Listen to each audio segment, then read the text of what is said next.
Bonjour à toutes et à tous, bienvenue pour cette nouvelle émission de l'invité. Alors on est ici dans les locaux de 6e Sens Immobilier avec son président Nicolas Gagneux, bonjour. Bonjour. Merci de nous recevoir chez vous. On va parler immobilier, on va parler mécénat, on va parler sport, on va parler entrepreneur aussi, puisque vous êtes avant toute chose un entrepreneur. Merci d'avoir accepté qu'on vous découvre un peu, parce que je pense qu'on ne connaît pas forcément l'étendue de ce qu'est aujourd'hui 6e Sens Immobilier. Alors le plus simple, c'est peut-être repartir un peu en arrière, et se dire comment ça a commencé cette aventure. Ce qui est assez étonnant, c'est que je crois qu'elle commence sur un lit d'hôpital en fait. Exact. Exact. Oui, pendant mes premières années de 21 à 26 ans, 27 ans, j'ai travaillé à Paris en tant que vendeur en immobilier résidentiel. À 27 ans, j'ai eu un gros carton en moto. Et j'ai décidé de me faire opérer en fait à Lyon, parce que j'étais proche en fait de là où il y avait mes proches. Et je suis resté quelques mois, on va dire, à l'hôpital et en rééducation. Donc j'ai eu un petit peu de temps pour réfléchir sur en fait comment je voyais mon avenir. Est-ce que je restais dans le salarial ou est-ce que je prenais mon envol, puisque j'ai, je pense, eu toujours une volonté d'être entrepreneur. Donc à 27 ans, sortant du lit d'hôpital et sur toute ma rééducation, j'ai créé Compagnie Lyonnaise Immobilière, qui au fil du temps est devenue 6e Sens Immobilier. Dans mon appartement d'abord, dans un appartement. Non, c'était pas un garage. Non. Un appartement. Et puis après, mon cousin Romain, qui est actuellement directeur général, est venu assez rapidement me rejoindre, toujours dans l'appartement. Et donc on a avancé très rapidement à deux. Voilà, jusqu'en les trois premières années où on a évidemment beaucoup travaillé comme tout entrepreneur, ça s'est jamais arrêté. Hein. Et notre métier était en fait d'acheter des appartements, de les réhabiliter afin de les revendre un peu plus cher. 3 ans à réinvestir en permanence. Oui, c'est d'ailleurs quelque chose que vous avez gardé. Hein. Aujourd'hui, vous ne versez pas de dividendes, vous continuez d'investir, ce qui vous permet d'être assez autonome et assez libre dans vos projets. Oui. Ça a toujours été un fil rouge, ça. Oui, et puis notre métier, en fait, est très consommateur de trésorerie, de cash. Donc, si on le distribue, voilà, on en a un peu moins dans la société. Et puis on a un rythme de vie où on n'a pas besoin de distribuer. Et on mise en fait sur la croissance de notre société organique. Et donc, forcément, il faut, pour pouvoir développer la structure, avoir un peu de trésorerie. Donc oui, c'est notre politique depuis 22 ans et on n'a jamais distribué de dividendes. Voilà. Alors, comment est-ce que vous définissez votre métier? Vous êtes quoi, un promoteur immobilier? Vous vous rappelez aussi souvent que vous êtes un chef d'entreprise et un entrepreneur, mais c'est quoi concrètement le métier de 6e Sens Immobilier? En fait, on a plusieurs métiers. 6e Sens, c'est un promoteur investisseur et on fait de la revalorisation, la réhabilitation. Qu'est-ce que c'est qu'un promoteur investisseur? C'est un promoteur qui prend son risque de construire et de ne pas avoir vendu avant de construire. Donc on va au bout de l'opération, notamment quand on fait des immeubles de bureaux, on décide de les construire sans avoir revendu un immeuble. Pour le logement, c'est la même chose. On vend les appartements au fur et à mesure de l'avancement de nos chantiers. Et à côté de ça, on a la revalorisation, donc c'est réhabiliter des immeubles. Soit on a quelques immeubles emblématiques à Lyon, et notamment le garage Citroën. Alors là, c'est du tertiaire, un immeuble dont 6e Sens est très fier, puisque c'était un immeuble emblématique dans la ville de Lyon, inscrit à l'inventaire des monuments historiques, et qui fait à peu près 30 000 m², qu'on a réhabilité, livré il y a quelques années maintenant, pour lequel on a gagné d'ailleurs le grand prix de la plus belle réhabilitation d'un immeuble de plus de 10 000 m² en France il y a 5 ou 6 ans. L'hôpital de Brousse aussi, pour parler de logement, encore une fois dans un immeuble inscrit au monument historique, d'ailleurs qui est même monument historique, pas que inscrit, où là on a transformé l'hôpital en logement. Et puis après, des immeubles plus classiques de logement. Ça, c'était notre premier métier, où on en fait un petit peu moins, même beaucoup moins. On est plus axé en fait sur le logement construction neuve, essentiellement sur la région lyonnaise, mais on va aussi à Thonon, à Grenoble, à Annecy, à Lausanne en France. Et autre... voilà. Pas sur Paris, contrairement à la partie tertiaire, où tertiaire, on est sur toute la France. Alors le bureau, essentiellement Lyon, les grandes villes, Lyon, allez, on va dire Grenoble et Paris. Et puis autrement, tout ce qui est activité, logistique, messagerie sur toute la France. Oui, parce que vous êtes très attaché à Lyon et on vous considère comme fier d'être lyonnais. Un entrepreneur lyonnais. Mais il y a une dimension vraiment nationale. Aujourd'hui, Sixième Sens, ça représente combien? C'est combien de personnes ça? Dans le game, ça représente quoi aujourd'hui, Sixième Sens? Beaucoup plus que ce qu'on croit d'ailleurs en fait. Non, c'est 60 personnes, donc c'est pas non plus une ETI, on n'est pas à plus de 250 personnes. Ouais, c'est 60 personnes. En termes de chiffre d'affaires, on frôle les 400 millions cette année. Voilà. Et on a un pipe de 3 milliards d'euros sur les 5 prochaines années. Ce qui n'est pas négligeable quand même. Et c'est intéressant. Alors, on voit un peu mieux votre métier. C'est intéressant d'ailleurs, parce que vous êtes quelqu'un d'assez discret et qui n'aime pas forcément parler de lui, mais vous aimez bien parler de votre société. Vous êtes très ancré dans le territoire et très ancré dans la vie d'aujourd'hui et dans la société, à la fois à Lyon, on sait, on reparlera tout à l'heure de sport, mais vous êtes un grand supporter de l'OL, mais vous avez aussi dans votre entreprise une conception assez intéressante, à la fois par rapport à vos salariés, mais aussi par rapport à ce qu'on appellerait aujourd'hui la RSE. Vous êtes très dans un retour au territoire, l'envie de rendre, de participer. Vous avez des tas d'actions, de mécénat, de support. Pourquoi est-ce que vous avez cette dimension aussi présente dans votre groupe, alors qu'elle n'est pas forcément nécessaire et attendue? C'est quoi la philosophie derrière tout ça?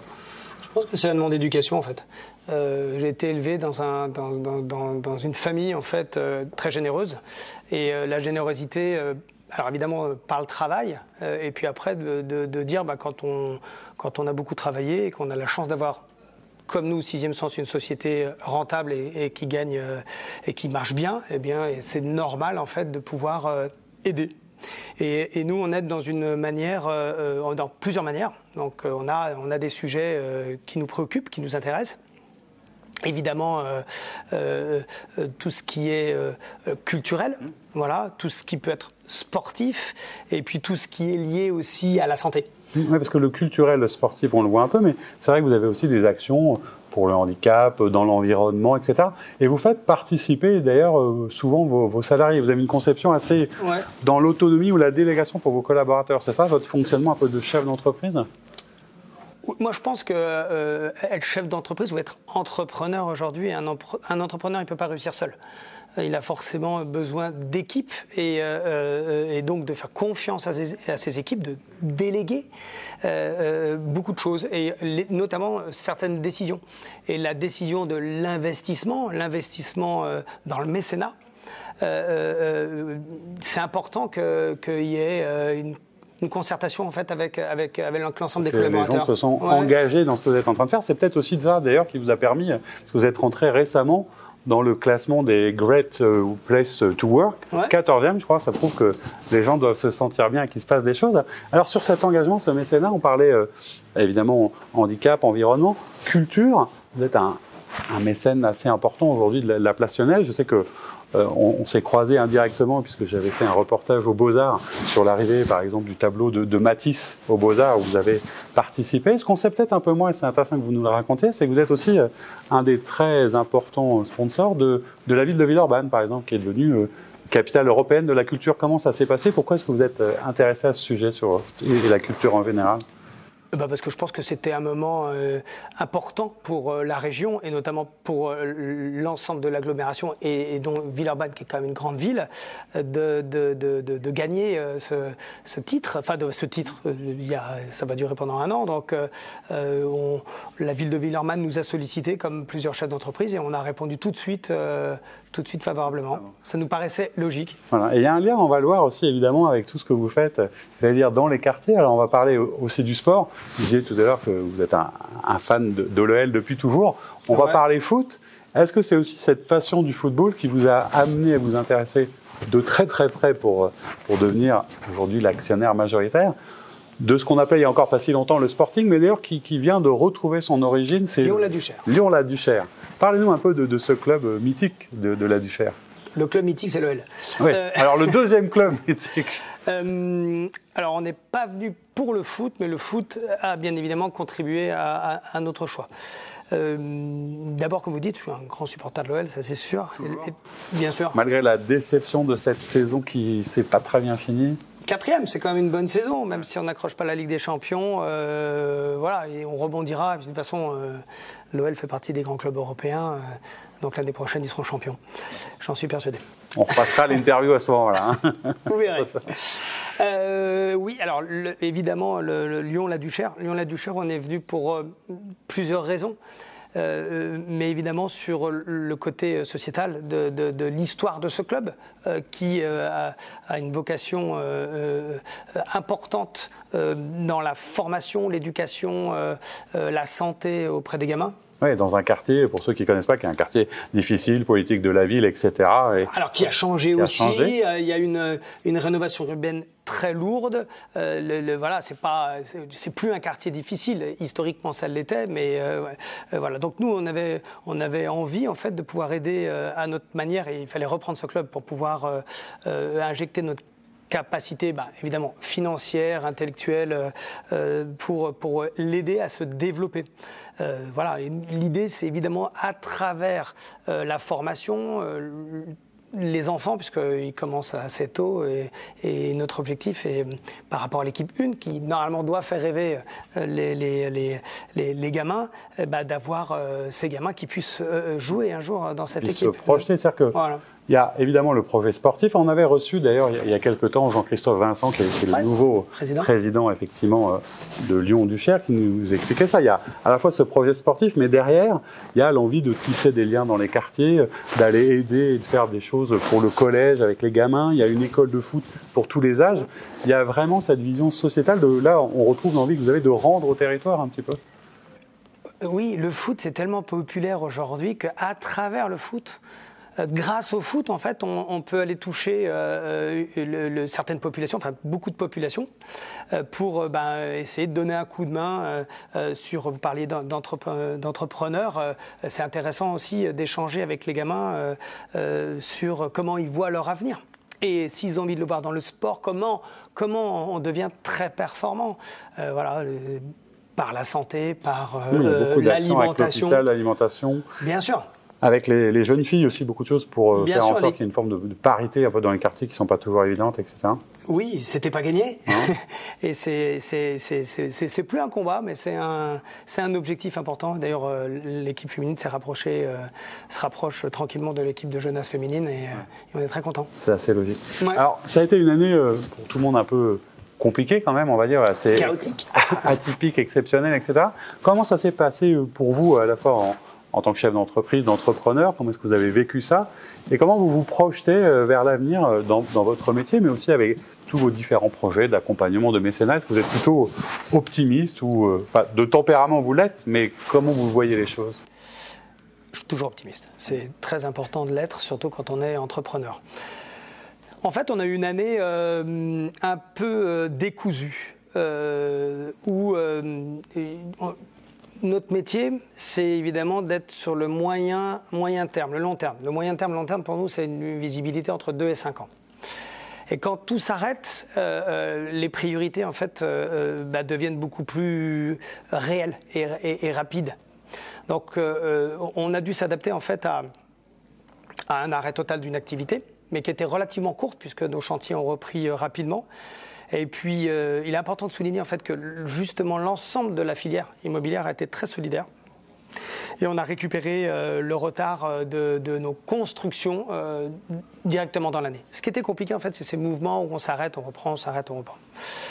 Voilà, donc nous, on n'a pas réellement souffert économiquement de cette crise du Covid, parce qu'en fait, on travaille sur du moyen terme. Nous, notre chiffre d'affaires 2019, 2020 ou 2021, il est fait depuis 3 ans.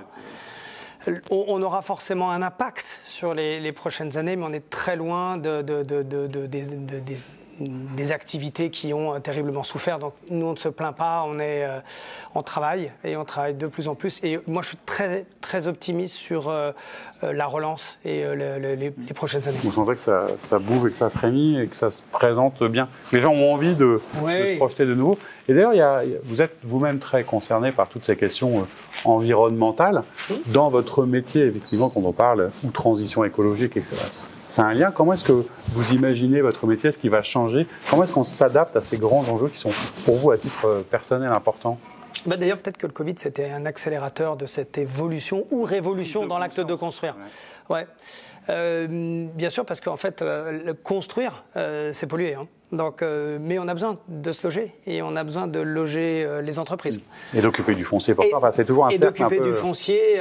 Donc, c'est un cercle compliqué. Mais en fait, les nouvelles technologies dans les formes de construction avancent beaucoup. Et je pense qu'aujourd'hui, ce virage qui a été pris pendant le Covid, et vous avez vu, il y a quand même un raz-de-marée volontaire, puisque de l'ensemble quand même des Français, pour respirer un peu mieux, vivre un peu mieux. Traduit aussi parfois dans les votes écologistes, dans un certain nombre de choses. Complètement. Complètement. Même si on peut être écologiste sans appartenir à un parti politique. Voilà. Mais moi, je crois beaucoup à cette évolution rapide de l'acte de construire. Et on va, je pense, de plus en plus, et c'est déjà une réalité, construire